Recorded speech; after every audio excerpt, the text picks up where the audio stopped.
In this video, we will talk about system architecture. As a reminder, a system architecture is the fundamental organization of a system, its components, how they are connected and communicate, and what their individual roles are. In some cases, your system architecture is given to you and cannot be easily changed.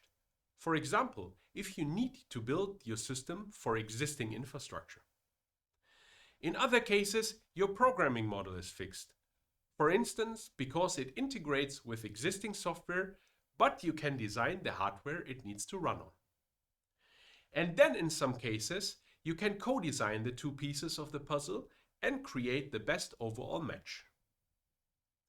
We will now look into architectures that have stood the test of time and drove many successful applications.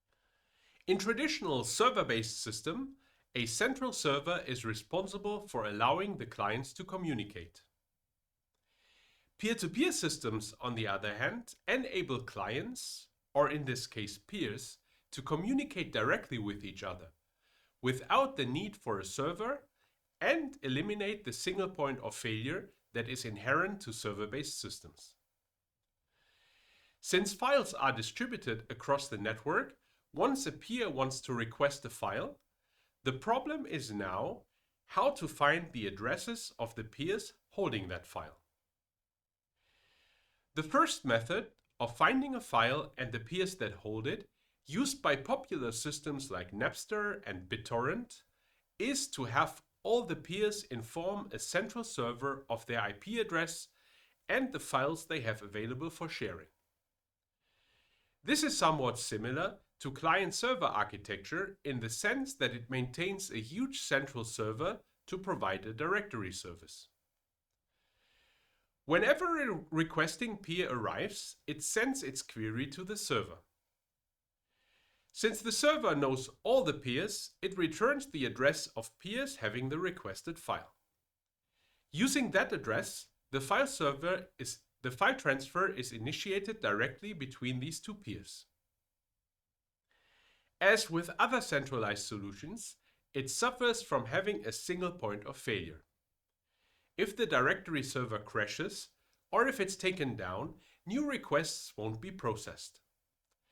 To eliminate the need of that central directory, systems like Gnutella employ a technique called query flooding to discover other peers and thereby the files they offer for sharing. In this architecture, the peers are connected to an overlay network, in which peers are called nodes and the connection between peers are edges between the nodes, resulting in a graph-like structure. When a peer requests a file, the request is sent to all its neighbors, or in other words, all the nodes which are connected to it. If those nodes don't have the required file, in this case P2 and P6, they pass the query to their neighbor, and so on. Once the peer with the requested file is found, the query flooding stops and it sends back the node address to the requesting peer, who can then initiate the file transfer. A major drawback of this method is the amount of network traffic required to serve all the requests, since every request unleashes a flood into the network. So in other words, it does not scale very well. The next peer-to-peer architecture makes use of both aforementioned systems, and the idea is to exploit the heterogeneity both in terms of devices and network connectivity, commonly found in peer-to-peer systems. Just like Gnutella, which used query flooding, there is no central server for query processing. But unlike Gnutella, it does not treat all its peers equally.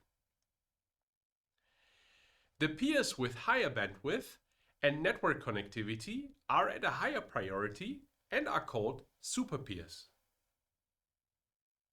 The rest of the peers are assigned to these superpeers.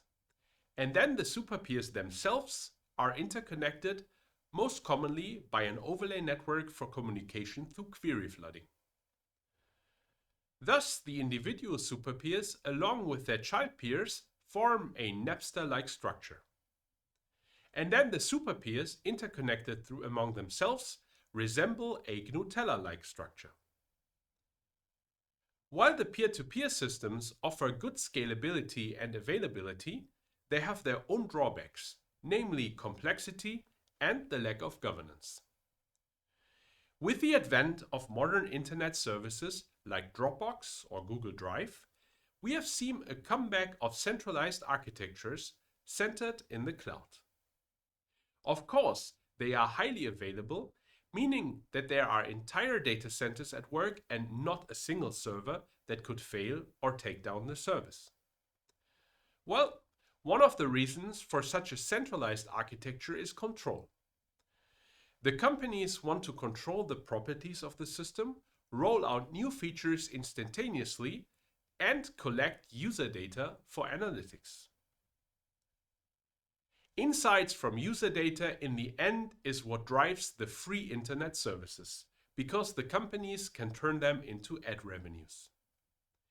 Meanwhile, the actual users benefit from having the same services and data across all their devices.